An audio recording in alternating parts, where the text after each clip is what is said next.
know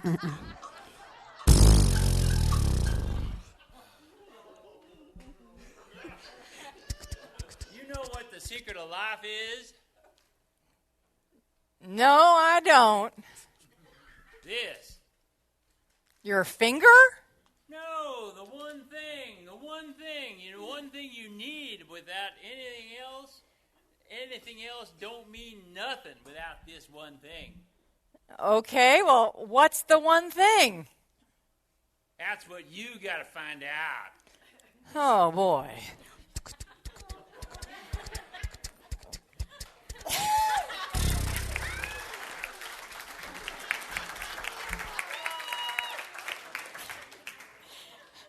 All right.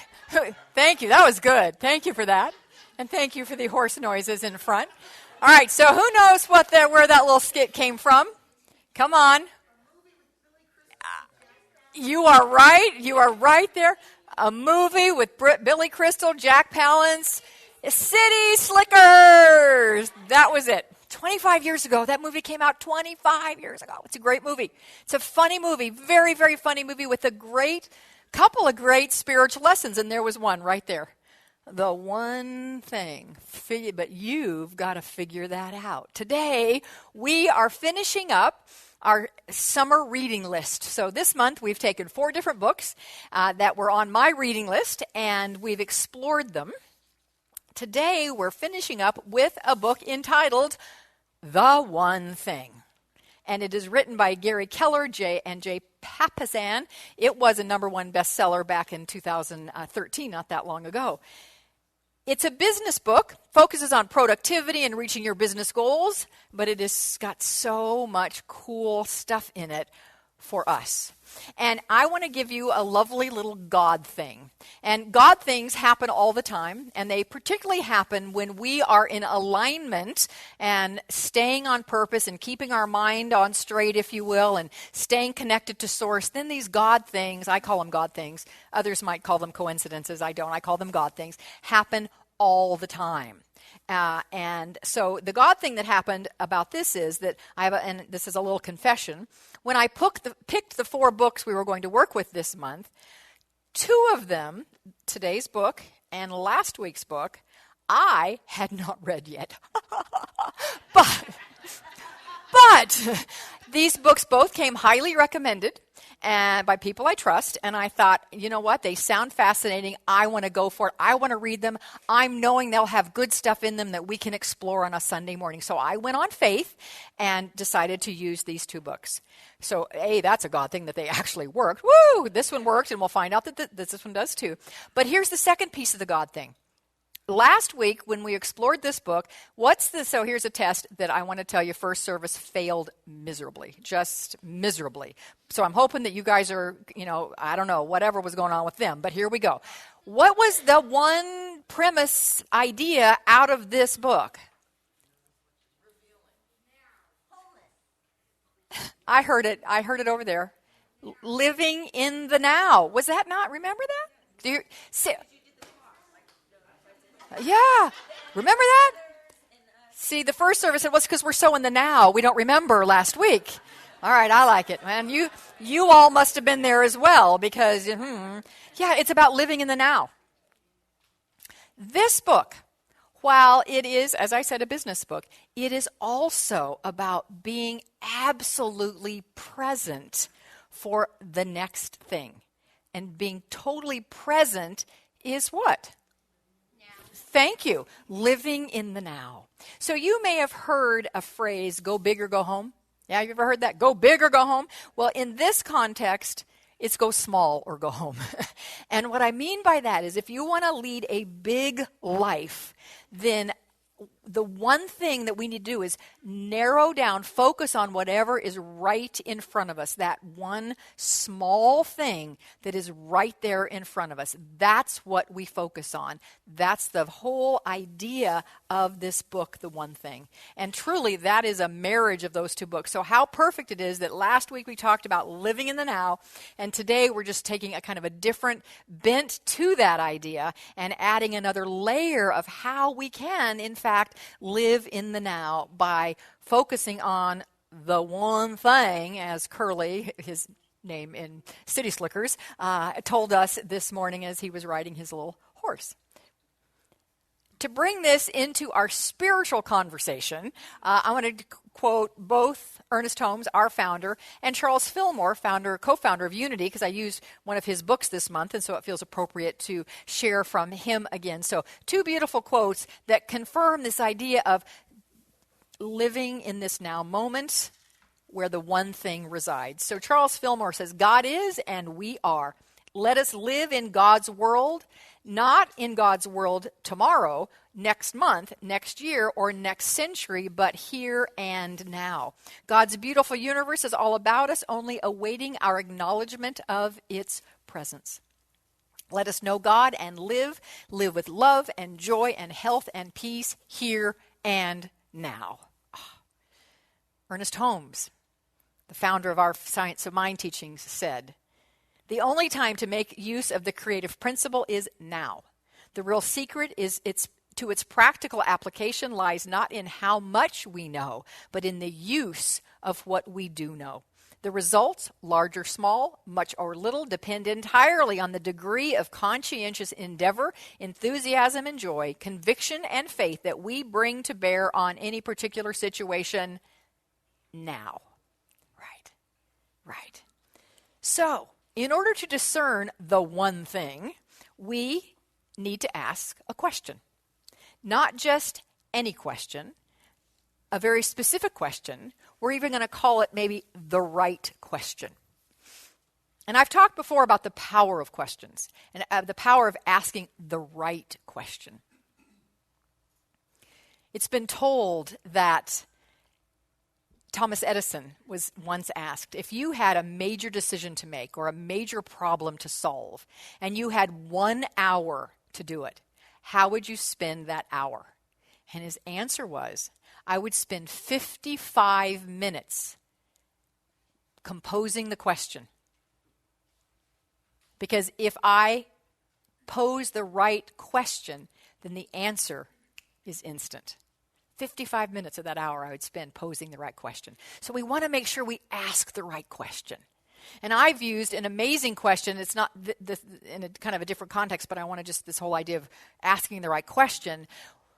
Whenever I've kind of faced gee, I don't know where to go next. I want to do this dream. I want to do this experience. I'm looking for this. And this all came about when we were wanting to buy this church building. And roadblocks seemed to be coming up. I asked a powerful question, which was, what would I do next if I didn't think this was impossible? That's an amazingly powerful question. What would I do next if I didn't think this was impossible? Use that question. But that is not our question for the day. There's a different question on the table today, the right question according to the authors of this great book. And they suggest that when we ask this right question, then we put our feet on the path to go in the direction we want to go in. You all know the Chinese proverb that the journey of 1,000 miles begins with what? One step, right? Journey of 1,000 miles begins with one step. But did you ever stop to think that if you make that first step a misstep, then you can wind up 2,000 miles off of your goal and of your intention. So the empowering question that will put you on the right step to move toward your dream. So you're probably thinking, all right already, what is the darn question? Let us get to the question. Here comes the question, and I'm going to have a little help from my Vanna Whites here in the front row to help you see this question. In the first service, people were getting out their phones so they could take a picture of it so you didn't have to write it down. So if you want to get your phone ready to take a picture, if you have a notepad and a pen, here we go. Are we ready? Yes.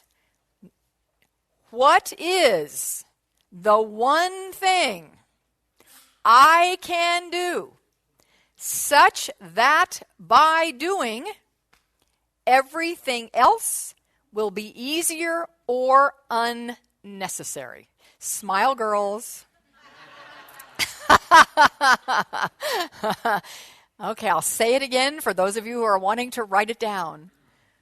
What is the one thing I can do such that by doing it, everything else will be easier, or unnecessary?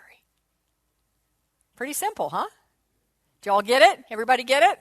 Can they sit down? All right, thank you, Vannas. Let's give them a hand. They're better than Vannas, so thank you for being our better than even Vannas. So that's a pretty simple question. It's deceptively simple, actually, because there is a ton of power in this question. I want to unpack the elements of it for just a minute.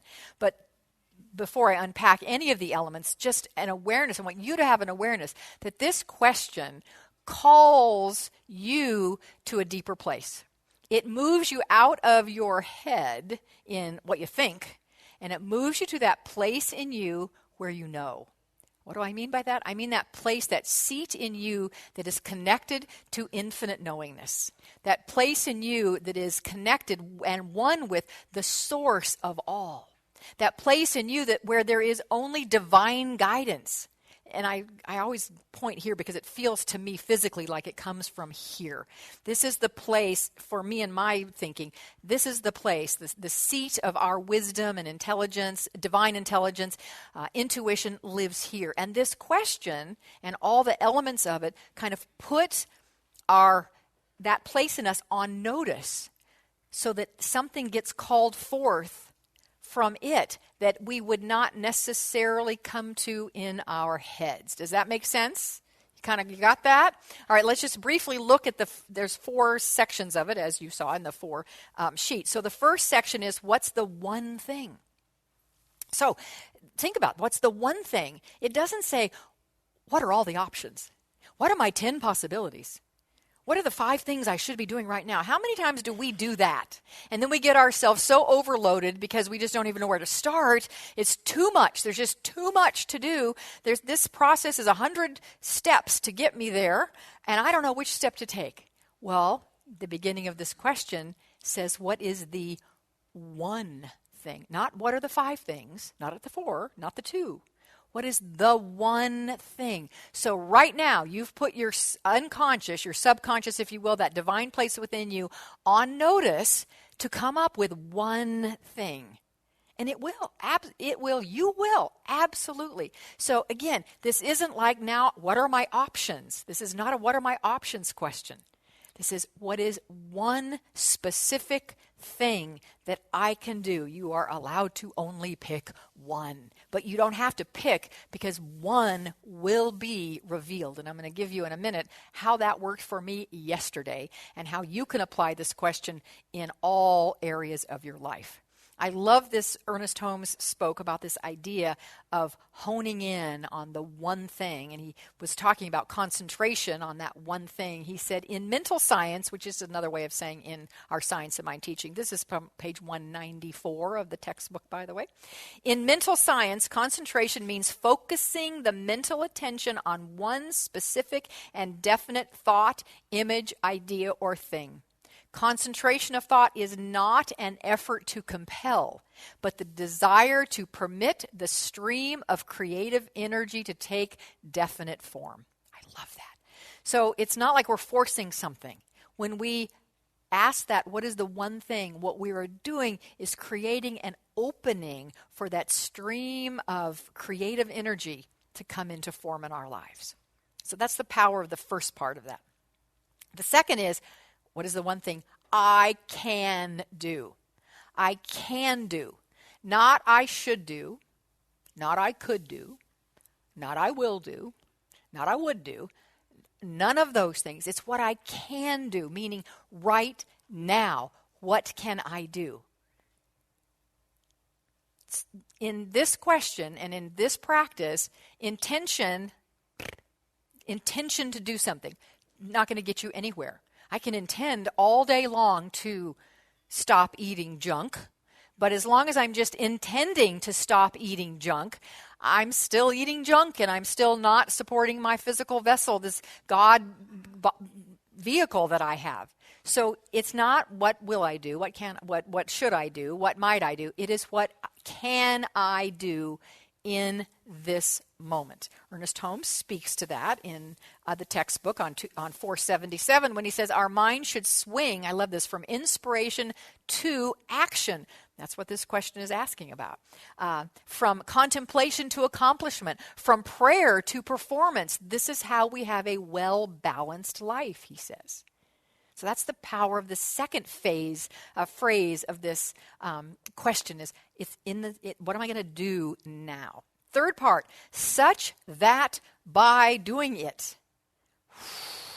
Now this is really putting your subconscious, unconscious, consciousness, I should say, maybe it's the best one, on notice. That such by doing. This is setting up an intention for what's going to come next. This sets up a parameter for what's going to come next. It's hugely powerful in creating a deep and profound answer to come out of you.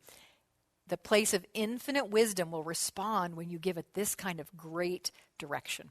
So then that last piece, from such that by doing it, everything else will be easier or unnecessary. Oh my gosh.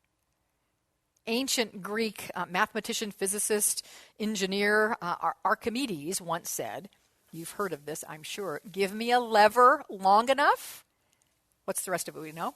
And I could move the world. Give me a lever long enough and I could move the world. This piece of the question is your lever.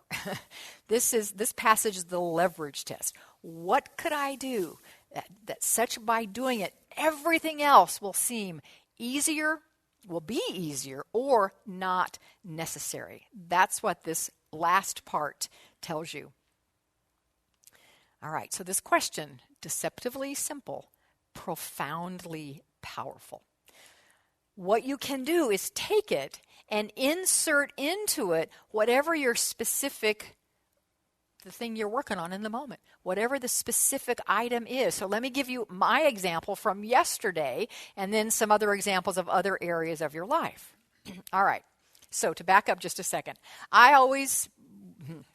my plan is on Thursdays that I work from home and I spend Thursday prayerfully downloading, uploading, researching this talk for today. And it is always my prayer and my intention to have it be the most meaningful talk it can be, that it inspires you to know who you are and to live your life filled with dreams and connected spiritually, and that you walk out of here completely changed. That is my intention and my goal every single week, to do that. So on Thursdays, I quote unquote stay home to do that. And I put that in quotes because it never seems to work out that way. For example, right now and for the past many weeks, I've been teaching a class from 10 o'clock until 1 o'clock on Thursday mornings here. And so I don't get home until about 1:30. And then oftentimes I'll have a meeting at like 5 or 5:30 on Thursday. So, and that happened this Thursday. So I had this little window of time, and you sometimes can't push inspiration. Like, okay, come on, let's go, God. I got 2 hours. Got to do it. Let's do it. And the bottom line is I just didn't get it done on Thursday. It didn't happen. So that rolls us to Saturday. Now Saturday comes, and I need to get this prepared. Well, Saturday had a lot on the plate already. Definitely wanted to work out because I had missed a couple days this week because of other meetings. And so I definitely wanted to get to the gym, which doesn't open until 8 on Saturday. So that's number one priority, get to the gym. Number 2, finish an inspirational, life-changing talk. Number 3, come to Spiritual Spa Day, which is from 9 to 3. Number 4, go to a really important 50th birthday party that starts at 5 o'clock. Okay, have not yet learned how to buy or trilocate myself. Have not yet learned how to expand or compress time. Don't know how to do that either.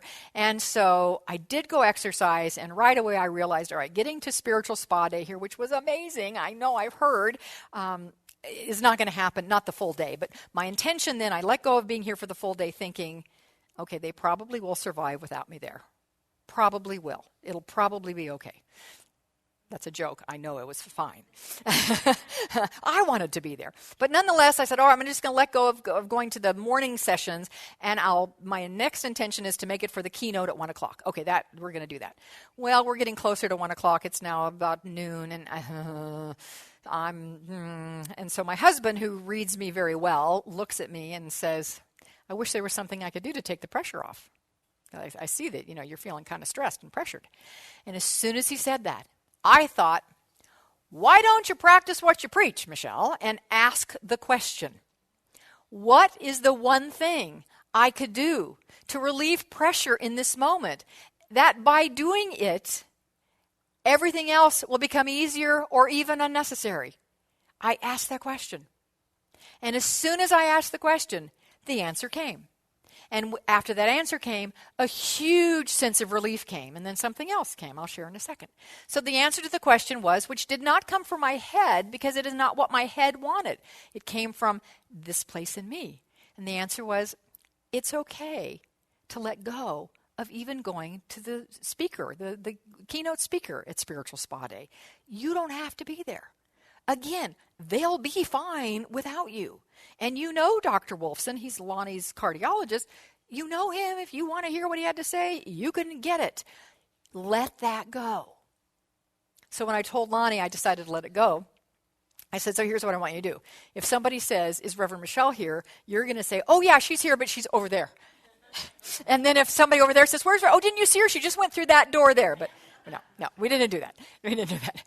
So a huge relief came over me. As soon as that answer came, just let that go. You don't have to go. It's going to be all right. You're fine not going. Let it go. So a relief came, but something more came. Inspiration came. Because the truth is, those first few hours I'd had that morning working on today's talk was a little bit like pulling teeth. There wasn't coming. It wasn't feeling right. It wasn't, inspiration wasn't there, no creativity. And as soon as I let go, asked the question, got the answer, said okay to the answer, creativity started to flow. That little skit came to me. A couple other things came. Boom, it hit. This question works. This question works, and you can apply it in all areas of your life. So I'm going to give you some areas now and some examples. Now, this is going to be quick, so you're not going to have time to write these down. If you want to capture them and you want them in writing, let me know. I'd be happy to email it to you, or you can go on and listen to this talk in all the various ways that we have that you can back up and listen. So here they are. But let's say, as an example, let's put the most important thing first. In your spiritual life, how could you ask this question? Well, it could be, and these are not the only questions, but these are examples. What's the one thing I can do to deepen my connection with Source, such that by doing it, everything else will be easier or unnecessary? Or, what's the one thing I can do to build my faith, such that by doing it, everything else will be easier or unnecessary? Really powerful questions. Your physical health. What's the one thing I can do to achieve my fitness goals such that by doing it, et cetera, et cetera. I'm not going to say that, et cetera, every time because you now know what it is, right? It is such that by doing it, everything else will be easier or unnecessary. So physical health, what's the one thing I can do to achieve my fitness goals? Another physical health, what's the one thing I can do to relieve my stress? That was kind of what I asked yesterday. Got an immediate answer. Key relationships. What's the one thing I can do to improve my relationship with my spouse or partner, such that by doing it, everything else, etc., etc. What's the one thing I can do to nurture my children, such that by doing it, etc., etc. In your job, what's the one thing I can do to further my career, that by doing it, etc., etc. What's the one thing I can do to help my team succeed? How about in finances? What's the one thing I can do to eliminate my credit card debt, such that, etc., etc. Or what's the one thing I can do to increase my net worth, such that everything else will be easier or unnecessary? Are you getting the picture? You seeing how that can work? Every area of your life, you can ask that question. Plug in the specific and tap into a very deep place in you that already knows the answer that your head doesn't yet know. So last week, when we talked about being in the now, you may remember, I hope, that I gave you a model, right? A way, and actually, Tamara, you remember because you were just saying it a minute ago. I gave you a model, the past, present, future, right? Remember that? And to stay in the present. And it was called now, where did that come from? Dust and rock on. A mandala of being is what it was called. And I invited you to use that on a regular basis, because just using it once, you wouldn't be very skilled at it. And you may not even do it very well or effectively, but the more you used it, the more you would become effective at it. And the more you used it, the more it would become automatic. Well, the same is true with this question. Maybe at first you won't get anything profound, although the first time I used it yesterday, I got exactly what I needed to know. But the more you use it, the more it becomes ingrained in you. In fact, it becomes a habit. So this works for the mandala, this works for this question, basically anything. When you do it for 66 days. What? Now, why am I saying 66 days? What? How many of you have heard, and I have, and I've even preached sermons on this, that it takes 21 days to change a habit, right? There's a great book, 21 Days of No Complaining, right? And if you don't complain for 21 days, you'll never complain again. How many of you took the 21-day no complaint challenge? We offered it here. We put little bracelets on our wrists, right? And we flipped it. If anybody actually made the 21 days of no complaining, the question is, and you don't have to answer this because it's rhetorical, but did that really change the habit? I suspect the answer is no. I've experimented with the 21 days. On other things, no, not so much. 21 days is just not enough. Research has now been done. The University of London did a research study a number of years ago asking that very question. How long does it take to ingrain a behavior in us that it is a habit? Meaning we don't think about it, we don't question it, we don't fight against it, we just automatically do it. How long does it take? And their research showed that the average, because there was a big span depending on the difficulty of the behavior change and all that, but the average was 66 days. So I challenge you to ask yourself this question for the next 66 days. Come on, figure out your calendar and actually, I suspect sooner than 66 days, you will have made it a habit so that you go to it on a regular basis to get inspiration and guidance for your life. So I want to do a little something different right now. I want us to back up and do a brief recap and tie up some loose ends from this whole month, and then we'll wrap up this month at the end. So there are a couple loose ends. First Sunday of this month, we looked at Arianna Huffington's book, Thrive. And in that book, we looked at 4 ideas, concepts, qualities of a successful life, a redefined successful life. And those 4 qualities, I'm not even going to ask you if you remember, because that was 4 weeks ago and you didn't remember last week. So how could you remember? No, but you do know them. All right, well then let me hear them. What are the 4 qualities? So well-being is the first one. Wisdom. Very good. Service giving. Yes. No, okay. Give yourselves a hand. That was very good. Yes. Well-being, wisdom, wonder, and giving, of having that giving soul. Yet those are the qualities of the well-lived life. And we talked about, under well-being, that the first rock that you need to put in your jar, remember that analogy? The first rock you need to put in your jar is your spiritual well-being. And your spiritual well-being is enhanced, is supported, is absolutely expanded by your physical presence here every single week, sometimes twice a week, because we have a Wednesday night service that a lot of people come to this and Wednesday night to really get it so you can truly live it.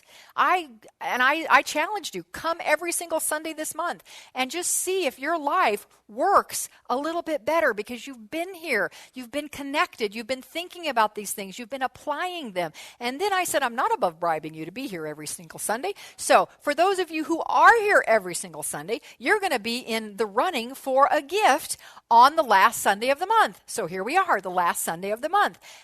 Did you get, when you walked in, if you've been here every single Sunday, did you get a little raffle ticket? If you did not, okay, ushers, we need to do some raffle tickets here real quick. If you did not get a raffle ticket and you have been here all 4 Sundays or Wednesday nights, a combination, raise your hand nice and high until an usher comes to you. They're coming. They're coming. They're coming. So what is going to be in the raffle drawing? Well, it is going to be the book, Thrive, that we talked about the first Sunday of the month. And yeah, you got to have a little chocolate. Come on. All right. So now here's the deal. We still have one more time to do this whole experience, and that's Wednesday night. This coming Wednesday night. There will be yet another gift on Wednesday night. So, heck, if you want to come back Wednesday night and play again, you absolutely may. Do we have everybody's now? Yes? Okay, Miss Fran, would you please have Teresa pull? Very good. Sir, may I have a drum roll, please? And the winning ticket number is 7, a 7, a 5, a 1, a 2, a 3. You got it? There you go. Congratulations. Thank you very, very much. Your own copy of the book. Nicely done. Then the second Sunday of the month, we explored Charles Fillmore's classic book called Prosperity. An amazing book on prosperity consciousness. We looked at 8 prosperity gems, one of which was put God first in finances. And I offered you another challenge, to put God first in finances by taking a 90-day, and I love now knowing that it's 66 days average to create a habit, that we've got 90 days, so it's even beyond that, to really ingrain the habit of tithing, putting God first. This is how we do it. We tithe. And if you did not yet participate in that and fill out a tithing form and you want to, you maybe didn't know about it, have been thinking about it, and today's the day, it's not too late. You can sign up yet today, and there are tithing forms in the lobby just to the right. So fill it out and put it in the treasure chest that's there, and we'll loop you in. And to those of you who, the 60 or more of you who are participating, congratulations, and we're going to have some fun. By the way, this tithing challenge comes with a money-back guarantee. Cannot beat that. All right, then last Sunday, as I've already said, we explored this book, Inside Out Healing, and we talked about the mandala of being. And I told you last week that I would have a gift for you today. And I want to give you another God thing about this, because I know life works better when we live these teachings and when we show up all the time. And I show up all the time, and I do my best to live these teachings. And I have often said that the talks I create are not just for you. They are very much for me as well, because I need them also. So here is how one way God showed up for me this week. Happens all the time. When I need something or want something, it is often just boom, it's there.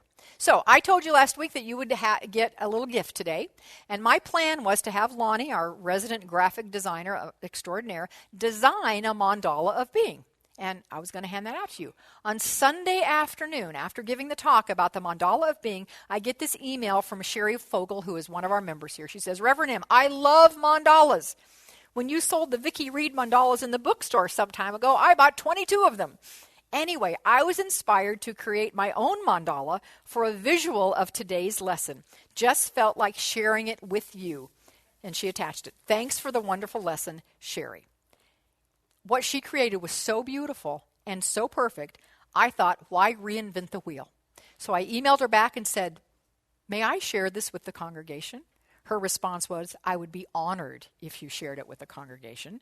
So, come on forward, guys. This is what it looks like. It's just so beautiful. And we are now going to do something that I want you to know rarely happens in church, all right? But it's going to happen right now. We're going to pass these offering plates, and you take something out of it.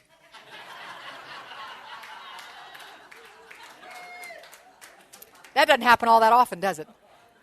So please take something out of it. And I know you guys all got it, but John didn't get one yet. So can I give you that to give to John? Okay, perfect. Perfect. And as that is happening, I want to get your attention back so we can wrap up today. Take us back to the final one thing. Again, the question is, what is the one thing I can do such that by doing it, everything else will be easier or unnecessary? I want to give you an example. True example, happened here in our community. I've been focusing on our youth ministry this month and sharing stories about our youth ministry. Our youth ministry, of course, part of our bigger vision to bring health, harmony, peace, and prosperity to this world by opening hearts and incubating dreams. We certainly want to do that with our children and create a greater world because we have more on-purpose adults as they grow. So this is the story of Michele Davis, our youth director, who basically asked this question, although she didn't know she was asking it. And it's kind of fun to recognize, to look back and go, oh, I've done that before. I didn't know I was doing it. How much more powerful it is when we know that we're doing it and doing it intentionally. So here's the story from Michele about our summer camp that just happened a couple of weeks ago. So one of the things that they wanted to have in the summer camp was yoga, children's yoga. And Megan, are you sitting out there? Is that you back there? It is. Megan was our yoga teacher for our kids. Way to go, by the way. Good job.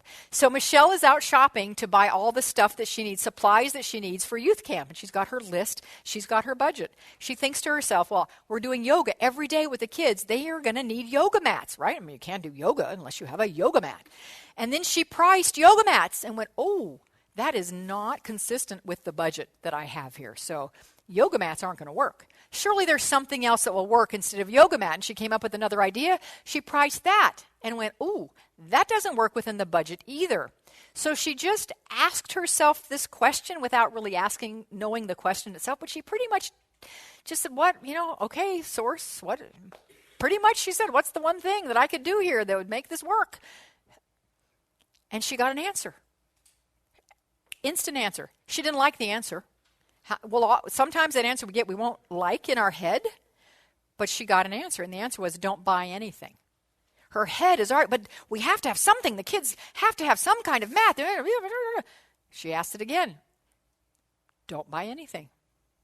She's like, okay. So Michele is steeped in these teachings. She follows these principles. She is a student. She's on the spiritual life coach track. She is here every Sunday with our kids, usually in first service, getting the message and then going off with the kids. She's in this. So she lives these principles, and she knows to listen to that inner voice. So the inner voice said, don't buy anything. It's like, well, I don't know, but okay. So she didn't. First day of summer camp comes. Megan shows up to give the kids yoga lessons. And as she's unloading the things from her car, what do you suppose she has 30 of in her car? Yoga mats. Right there. My goodness. That was easy.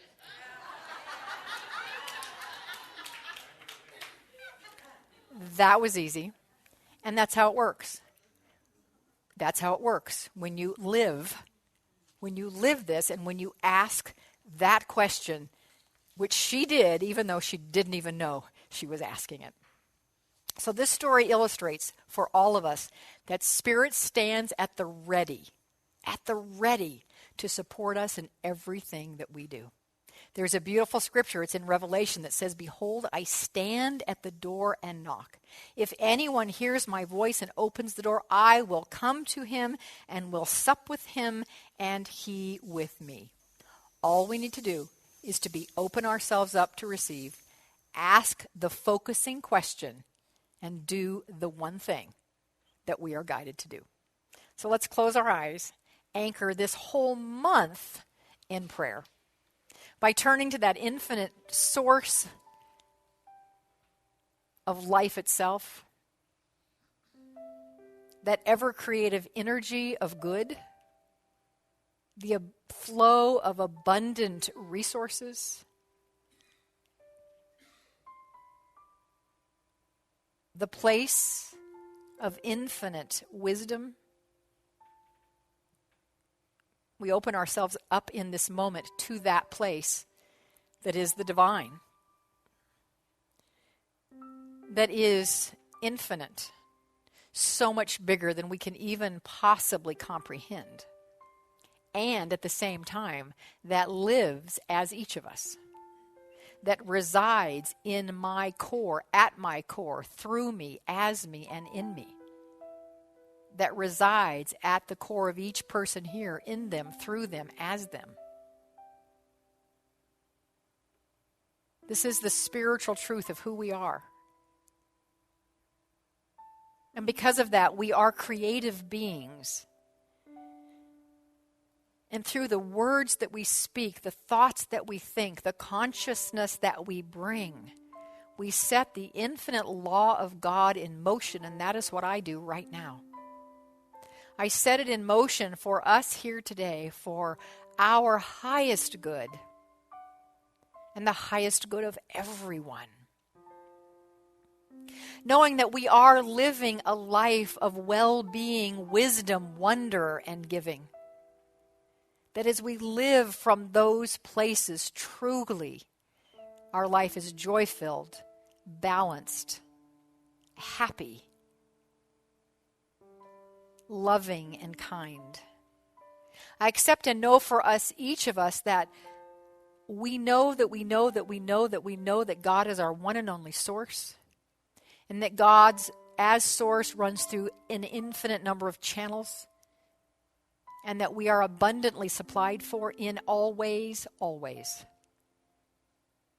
And so whatever the need, quote unquote, may be, God has already provided it. And as we place ourselves in the consciousness of prosperity and of abundance, we open to receive it in our lives. I offer a specific blessing right now to those who have said yes to the 90-day tithing challenge, particularly anyone who did it, even having some trepidation, reservation, questions about whether they can do it. I simply offer this blessing to them and gratitude and knowing that this is an expansive experience for them in their consciousness as well as in their experience of abundance. I know for each and every one of us that we let go of our stories of future past, you and me. And as our mandala of being demonstrates, we live in this now moment. Now moment where the divine lives, where inspiration lives, where abundance lives, where love lives, where wholeness lives. And in this now moment, we focus on the one thing. The one thing that leads us on that beautiful journey of life that unfolds for us in ways that are amazing, that unfolds for others because of who we are in ways that are amazing. So I give thanks for this, for all of this. Call it good. Call it oh so very, very good. And with acceptance that it is already done, I release this prayer into the law. I let it go. I let it be. I trust and I know that it is done. And with that, we confirm together by saying, and so it is. Amen.